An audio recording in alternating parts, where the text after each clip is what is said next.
नमस्कार, मैं doctor Manju Jain, retired associate professor from Ascent degree college Kanpur. जी हाँ, आपने मुझे बिल्कुल सही पकड़ा है। आज फिर मैं एक नई कहानी के साथ आई हूँ। मुझे सुनाना तो बहुत पसंद है ही, और मुझे ये लगता है कि हो सकता है बच्चे बहुत इन्जॉय करते हों या उसमें कोई ना कोई सकारात्मक बदलाव आ रहा हो। और सही बात है कि कहानी किसी भी उम्र में बच्चे तो पसंद करते ही हैं, लत करके बैठ जाते माता पिता या बाबा दादी के पास, नाना नानी के पास, हमें कहानी सुनाई, हमको कोई स्टोरी सुनाइए, फरमाइश करते हैं। तो नेचुरली जो कि है, कहानी सुनने में बहुत मज़ा आता है। मुझको तो अभी भी सुनने में बहुत मज़ा आता है।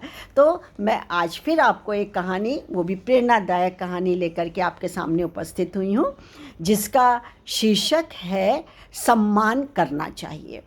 तो अब किसका कहाँ सम्मान है, अब मैं उसको बताऊंगी, ठीक है ना। तो क्या है कि एक घर में हस्बैंड वाइफ रहते थे। आप नाम उनका कुछ भी दे दीजिए, चलिए राम और सीता, नहीं राम सीता नहीं, चलिए राम और गौरी, ठीक है। हाँ, तो घंटी जैसे सैटरडे की नाइट में ये लोग मस्त होकर के, गौरी और राम जी सो रहे थे, ये सोच के कि अब तो संडे आराम से उठेंगे, कोई फ़िक्र की बात नहीं है, और एक ही दिन संडे मिलता है हम लोगों को, भागते रहते हैं जॉब में। तो बस ऐसे करके सोए पड़े थे आराम से। लेकिन एकदम कड़कड़ाती सर्दी तो थी, रजाई में बिल्कुल से निकलने का मन भी नहीं कर रहा था। तभी फ़ोन की घंटी बजी, सवेरे बिल्कुल 6 साढ़े 6 बजे।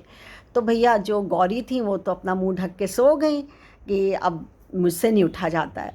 तो भैया वो रामचंद्र जी गए, राम जी, और उन्होंने दूसरे कमरे में फ़ोन था, फ़ोन उठाया, देखा पापा थे। बोले अरे प्रणाम पापा, नमस्ते पापा, आप कैसे? तो बोले बेटा बहुत दिनों से तुम लोग से मिला नहीं था, बहुत मन कर रहा था मिलने का, तो मैं आज की गाड़ी से चल रहा हूँ, और करीब करीब 11 बजे तक तुम्हारे पास पहुँच जाऊँगा। लंच हम लोग साथ में करेंगे, उसके बाद हम लोग आज ही लौट जाएंगे 4-5 बजे की ट्रेन से। तो बोले हाँ हाँ आइए पापा, और मैं स्टेशन आपको लेने पहुंचूंगा। बस ये बात हुई, इधर में ही वो गया गौरी के पास कि उठो उठो मम्मी पापा आ रहे हैं। बोली ओफो, संडे को ना तुम सोने देते हो ना चैन लेने देते हो, और ऊपर से मम्मी पापा, उनको समझ में नहीं आता है कि संडे ही हम लोग को मिलता है, संडे ख़राब कर देंगे। अब मैं सारे दिन किचन में लगी रहूँगी, उनकी खातिरदारी में लगू रहूँगी, मैं अपने लिए वक्त कब निकालूंगी? मुझे भी तो अपना वक्त चाहिए होता है। भुन भुन भुन भुन करते हुए पहले तो एक बार सो गई करवट लेके, फिर उठी तो वो जो कि राम थे वो बाथरूम में थे, बाथरूम से नहा करके निकले। बोले अच्छा अब मैं तो स्टेशन जा रहा हूँ पापा मम्मी को लेने के लिए, और तुम आज क्या बना रही हो? बोली क्या बनाऊँ, अपने को तल के बना दूँ, अपने को सर्व कर दूँ मैं? भन भन भन के वही दाल रोटी बनाऊँगी, और क्या घर में क्या लेकर के आओगे तुम? उसको भी डांट पड़ गई। खैर वो जैसे तैसे मुस्कुराते हुए वो तो निकल गए स्टेशन के लिए। और यहाँ उसने बेमन से एकदम बिना उसके उत्साह दिखाए हुए उसने एक पतीले में दाल बनाई, कढ़ाई में सब्जी बनाई, और इधर सोचा थोड़े फुलके और थोड़े पराठे बना लेते हैं, खा लेंगे साथ में। तो उसने कैसे बनाए वो, लेकिन दिमाग उसका कि वो फालतू कि में आ रहे हैं, संडे है, संडे ख़राब हो जाएगा, और कल से फिर एक हफ्ते के लिए हम लोग को भाग दौड़ करनी पड़ेगी। ये भुन भुन दिमाग में चल रही थी। उसको पता ही नहीं कि उसने दाल में नमक डाला है या नहीं, या सब्जी में उसने नमक या मिर्च खटाई जो भी मसाला डलता है वो कितना डाला है, उसके दिमाग में बिल्कुल ये वाली बात नहीं थी। और यही सोचते हुए उसने कहा कि ठीक है अब जो है वो सब खाएंगे, मुझे नहीं मालूम है क्या डाला है। और रोटियां भी जो बनाई वो कोई या तो कच्ची थी, एक आध कच्ची रह गई, और जो पराठा बनाया वो इतना ज़्यादा तेल में सिक गया कि वो काला काला मतलब जल गया वो थोड़ा सा। पर उसने उसकी परवाह नहीं की, लेकिन भून भून करना उसका बिल्कुल वैसे ही रहा, और जा कर के उसने पूरा पूरा कैसरोल वहाँ पे रख दिया। अब नहाने चली गई, नहा करके आकर के सोफ़े पे आराम से बैठ करके मैगज़ीन पढ़ने लगी। खाली हो गया समय, मैगज़ीन पढ़ने लगी। लेकिन क्या है, दिमाग वहीं चक्कर में कि ओ देखो आने वाले होंगे, अब क्या होगा क्या होगा, ये सोचते सोचते लाल पीली हो रही थी, एकदम तमतमा रही थी। लेकिन तभी तमतमाने में ही घंटी बजी, कॉल बेल बजी, तो दरवाज़ा खोला तो देख करके हड़बड़ा गई। बोले आप मम्मी पापा आप? तो बोली उसकी मम्मी कि अरे बेटा तुमको, गौरी बेटा तुमको बताया नहीं राम ने कि हम लोग आने वाले हैं?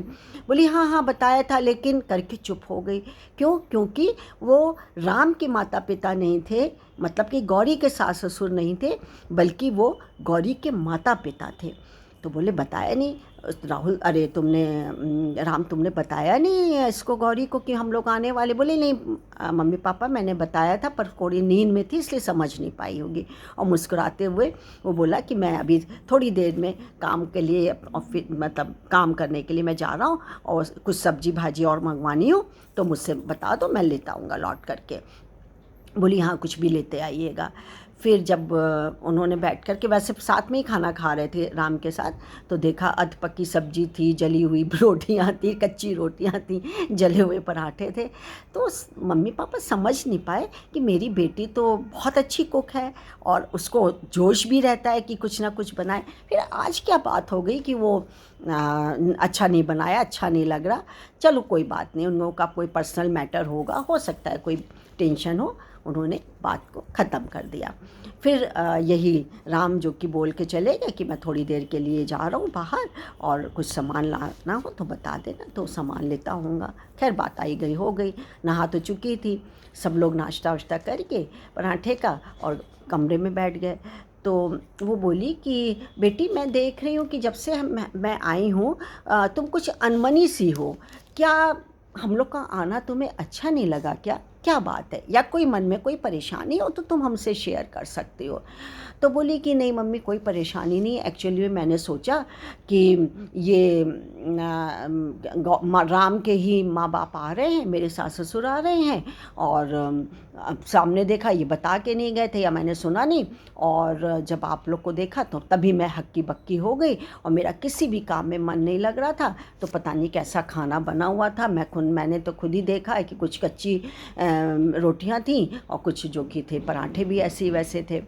तो उसने कहा कि बहुत दुखी मन से उन्होंने गौरी को समझाया, बेटी इसमें क्या फ़र्क पड़ता है कि हमारे पति के माता पिता हों या तुम्हारे माता पिता हों, उसी तरीके से उनको सम्मान, आदर, स्नेह सब कुछ उनको दो, तब बदले में तुम्हें स्नेह और सम्मान दोनों मिलेगा। और फिर बेटा गौरी मैंने तो तुम्हें कभी ये वाली सीख नहीं दी कि तुम किसी का अपमान करो क्या, सोचो भी, ये भी कभी मैंने नहीं सिखाया कि चलो ठीक है माँ बाप के घर से सीख के आई है, फिर ऐसी तुमने क्यों आदत डाली? तो वो चुप हो गई, उसकी आँख से थोड़े से आंसू भी टपक गए। तो बोले नहीं, चाहे मम्मी पापा कोई भी घर आए, कोई भी, मम्मी पापा के अलावा भी कोई भी आता है, मेहमान आते हैं, रिश्तेदार आते हैं और अन्य कोई आता है, अगल बगल के लोग भी आते हैं, उसकी हैसियत के अनुसार, मतलब अपनी हैसियत के अनुसार उसका सम्मान करिए, हैसियत के मुताबिक उसको अटेंड करिए, उसकी सेवा करो बेटा। और जितना किसी की सम्मान दोगे उतना ही तुम्हें प्यार भी मिलेगा, इज्जत भी मिलेगा। अब जैसे राहुल हमारी इज्जत करता है, देखो वो सवेरे सवेरे हमको गाड़ी में लेने के लिए आया, वो भी तो ठंड में निकला, तो क्यों नहीं तुम अपनी सास ससुर की या और अन्य की कर सकती हो? तुम्हें बेशक करना चाहिए। और यही हरकत रही तब तो फिर तो हमारा भी आना जाना बेकार है, हम भी नहीं आ सकते, नहीं आना चाहिए हमें। तब उसकी आंखें खुली और रक्षा की आंखों से ऑलमोस्ट जो कि थी गौरी की आंखों से वो टप टप पश्चाताप के आंसू भी निकलने लगे। और उसने अपनी माँ से एक वादा किया कि माँ बस आज ये आखिरी दिन था, आज के बाद मैं आपकी सीख पर अटल रहूँगी, अमल करूँगी और सबका सम्मान करूँगी, चाहे कोई भी हो। तो फिर उन्होंने ढेर सारा आशीर्वाद दिया और फिर विदाई ली और घर के लिए रवाना हो गए। तो दोस्तों, मैसेज ये कहता है, या हमारा जो उद्देश्य रहता है कहानी के माध्यम से जन जन तक को ये उद्देश्य रहता है पहुँचाना, ये उद्देश्य रहता है कि देखिए जब आपने जो भी बोया है आप वही पाएंगे। बोया पेड़ बबूल का, आम कहाँ से हो? आप बबूल कांटा बोएंगे, कैक्टस बोएंगे तो बदले में कैक्टस और कांटा ही तो आएगा, फल मिलेगा हमें उसी का। ऐसे ही मानव जीवन के जो इमोशंस होते हैं, कुछ आपके कमिटमेंट्स होते हैं, कुछ सेंटिमेंट्स होते हैं, वो चारों ओर से यदि अच्छा होता है तो अपने में ही आपके चेहरे पे, मुहरे पे, आपकी आँखों में, आपके संवाद में, आपकी वाणी में, आपके व्यवहार में, आपके दृष्टिकोण में बहुत पॉजिटिविटी रहेगी। आप सच्चे मन से यदि किसी की आदर, सत्कार, प्रेम, उदारता दिखा रहे हैं तो आपके चेहरे की चमक दूसरी ही होगी। आप इसको आजमा के देख लीजिए और एक आंतरिक सुख और संतोष मिलता है, उसकी तो बात ही निराली है। तो मैं आपके समक्ष, यदि आप माता पिता हैं किसी बच्चे के, तो मैं आपके समक्ष यही विनती करूंगी कि आप अपने बच्चे का सोशलाइजेशन इसी तरीके से करिए, उनका समाजीकरण, कि वो हर एक का सम्मान, आदर करें।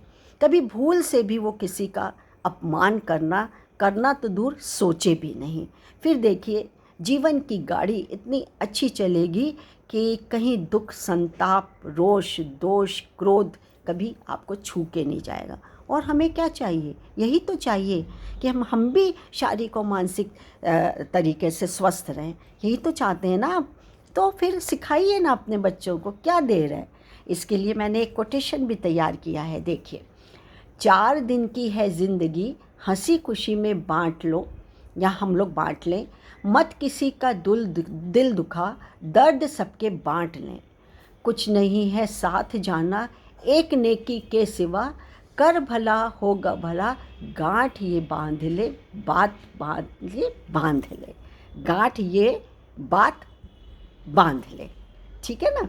यानी कि हमारे साथ कुछ नहीं जाना आना है, लेकिन ये आदर, सम्मान, सत्कार या व्यवहार या आपका दृष्टिकोण दूसरे के प्रति क्या है, कितना अच्छा है, ये नेकी, ये कर्म हमारे साथ जाएगा। अच्छा लगा तो फटाफट अपने बच्चों को लाभान्वित करिए और सुनाइए, मुझे अच्छा लगेगा। लाइक और शेयर करना मत भूलिएगा। सब्सक्राइब करेंगे तो मेरी कहानी, मेरा वीडियो आप तक बहुत जल्दी पहुंचेगा। तब तक के लिए मुझे आज्ञा दीजिए। एज़ यूजुअल, नमस्कार, थैंक यू।